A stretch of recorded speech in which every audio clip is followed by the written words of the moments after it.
Bonjour à tous, avec l'aide de Dieu, nous allons étudier le cours numéro 162 dans le Rambam Sefer HaMitzvot, commandement positif numéro 66. Nous avons l'ordre de faire l'offrande de Shlamim. Donc c'est un sacrifice qui s'appelle Shlamim.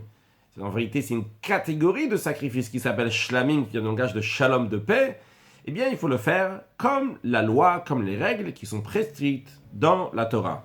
La Torah dit, en effet, Vim zevach shlamim korbano vegomer, si une offrande de festin, de paix, est le sacrifice que la personne veut amener, etc. Dans la suite, donc on nous dit comment vont être les règles de ce sacrifice.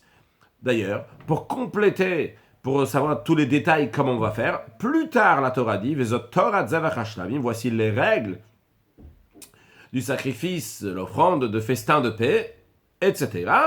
Et dans la suite, on dit Imal Toda Yakrivenu, s'il va l'amener en tant que sacrifice donc de Toda, de remerciement, eh bien, le sacrifice va être comme ci, comme ça. Si c'est une autre sorte de sacrifice qui rentre dans la catégorie de Shlamim, eh bien, le sacrifice sera comme ci, comme ça, etc.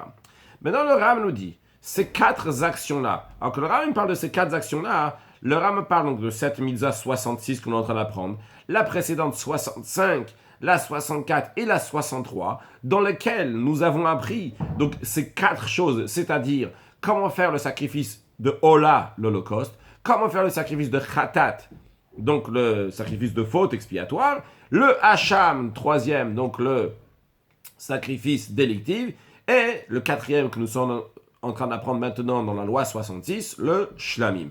Le Ram nous dit, ces quatre-là, ce sont donc la manière de faire tous les sacrifices, car tous les sacrifices qu'on amène, que ce soit les sacrifices donc qu'un particulier va amener, ou bien qu'un sacrifice communautaire, eh bien, rentre dans ces quatre catégories-là, à l'exception du Hacham, sacrifice délictif, qui est toujours uniquement un sacrifice donc un particulier amène, et non pas un sacrifice communautaire, comme on l'a expliqué plusieurs fois, le Rambam dit. Dans le traité Zvachim, il est expliqué donc les lois de ces quatre commandements-là, donc de ces quatre sacrifices-là, et d'autres sujets qui s'y rapportent, qui ressemblent. Donc, que ce soit les choses qu'il faut absolument faire dans le sacrifice, que sans ça, le sacrifice n'est pas considéré un sacrifice. Les choses dans lesquelles c'est des choses qui sont interdites de faire dans les sacrifices, et les choses que si la personne l'a fait, ça rend invalide le sacrifice. Et évidemment, comment bien faire le sacrifice. Commandement négatif numéro 147.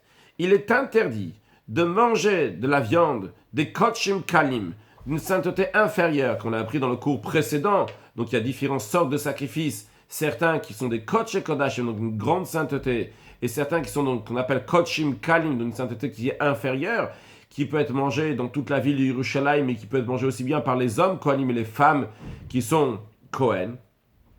Donc ils sont mangés, mais là, c'est l'interdiction d'en manger avant que le sang de ce sacrifice a été aspergé sur l'autel. Comme la Torah dit, tu ne pourras pas consommer dans tes villes, vegomer, etc. Il y a plusieurs choses qui sont citées dans le verset. Et après le verset, venidvotecha, tes offrandes volontaires.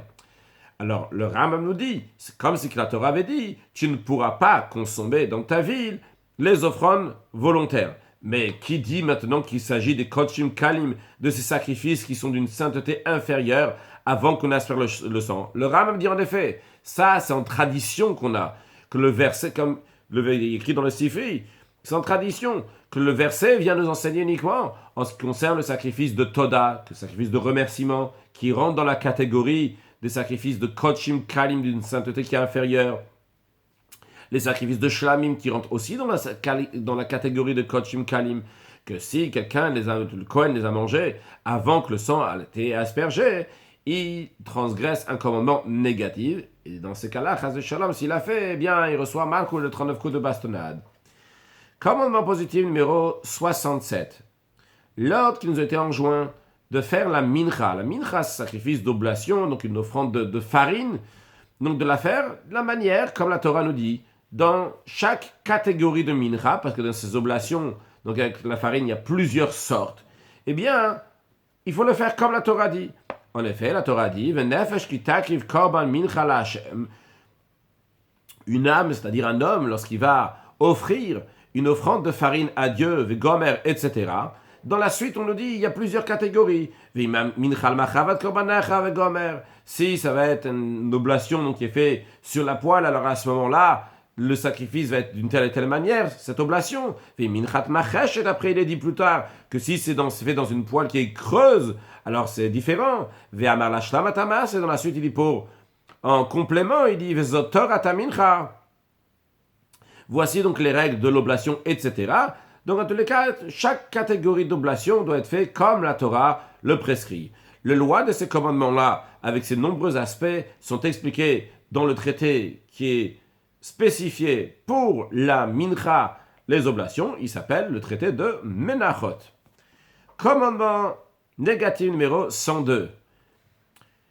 Dans les sacrifices de khatat expiatoire, il y a différentes sortes de sacrifices. Et des fois, il y a un sacrifice donc, qui est expiatoire, mais qui est amené donc, par quelqu'un qui est pauvre, qui n'a pas de moyens, par exemple. Et donc, il amène juste de la farine donc pour son oblation. Donc, c'est une mincha, en effet. Et là, l'interdiction qu'on est en train d'apprendre dans le commandement négatif numéro 102, c'est que sur 7 sacrifices expiatoires d'oblation, on n'a pas le droit de mettre de l'huile. Comme la Torah dit, Lo yasim alea shemen, il ne mettrait pas d'huile sur cette oblation. Si il a mis de l'huile sur cette oblation, eh bien, l'okei reçoit les 39 coups de bastonnade. Commandement négatif numéro 103, qui va dans le même esprit du commandement négatif numéro 102, il est interdit de mettre dans la mincha du fauteur, donc dans l'oblation du fauteur, de la levona, c'est-à-dire de l'encens. Comme la Torah dit, velo yiten alea levona, suite à ce que la Torah dit sur cette oblation du fauteur, il ne faut pas mettre de l'huile. La Torah dit, il ne faut pas mettre d'encens.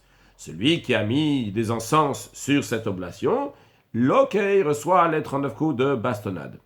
Le Rambam nous dit, voici l'expression de la Mishnah. Que si quelqu'un il a mis dans l'oblation du fauteur de l'huile et des encens, eh bien, il est passible de 39 coups aussi bien pour l'huile et encore 39 coups pour les encens qu'il a mis. Pourquoi? Le Rambam nous explique, parce que sans aucun doute, c'est deux interdictions. Puisque la Torah dit Lo yasim alea shemen velo yasim alea levona. Une négation, donc une interdiction pour l'huile et une autre interdiction pour les encens. Les lois de ce commandement-là, donc de Minchat Chote, de l'oblation du fauteur, ont été expliquées dans le 5e chapitre du traité Menachot. Commandement négatif numéro 138, il est interdit même à tout le monde, même aux Kohanim, donc de manger la mincha, l'oblation d'un Kohen. Pour plus d'explications, lorsqu'on amène une mincha, une oblation, donc nous qui sommes Israël, c'est quelqu'un donc qui est Israël, qui est un juif ordinaire, qui n'est pas Kohen, il amène son oblation de farine dans le temple, il y a une poignée de cette farine qui va être offerte sur l'autel, qui va brûler, il va être consumé sur l'autel, le reste va être mangé par les Kohanim. Ce que nous allons apprendre maintenant dans le commandement négatif 138, c'est qu'en ce qui concerne l'oblation qu'un Kohen amène, les restes n'ont pas le droit d'être mangés, même qu'en général les Kohanim mangent le reste de la mincha de l'oblation. Ici, quand c'est un Kohen qui amène, eh bien, doit être entièrement brûlé sur l'autel. Les restes n'ont pas le droit d'être mangés, même par les Kohanim. Comme la Torah dit, V'chol minchat Kohen, toute oblation d'un Kohen, kalil tié, sera entièrement brûlée, l'otéachel ne sera pas mangée. Cette interdiction a été répétée dans les Chavite Kohen Gadol. Le Chavite Kohen Gadol, c'est-à-dire c'est l'oblation de farine que le Kohen, la pâtisserie de farine, comme on veut l'appeler, en tout cas ça s'appelle en hébreu Chavitin, c'est le pluriel, Chavit, c'est un, Chavite Kohen Gadol, donc l'oblation du Kohen Gadol, que le Kohen Gadol doit amener le matin et l'après-midi, donc c'est aussi considéré dans le cadre d'une mincha, d'une oblation. Là-bas aussi il y a cette interdiction-là de manger le chavitin du Kohen Gadol, du grand prêtre. Celui qui transgresse ça, il reçoit marque de 39 coups de bastonnade. Le Rambam nous dit, voici le langage du Sifri. La Torah dit, Kalil tiye loteach, elle sera entièrement brûlée, ne sera pas mangée. Alors on te dit, tout ce que Kalil tiye, à chaque fois qu'on te dit que tu dois entièrement le brûler, entièrement le consommer sur l'autel, eh bien, c'est pour nous donner une interdiction qu'en effet, loteach, il y a une interdiction de le manger. Donc même le Kohen ne peut pas le manger, il doit être entièrement consumé pour Hachem. Excellente journée.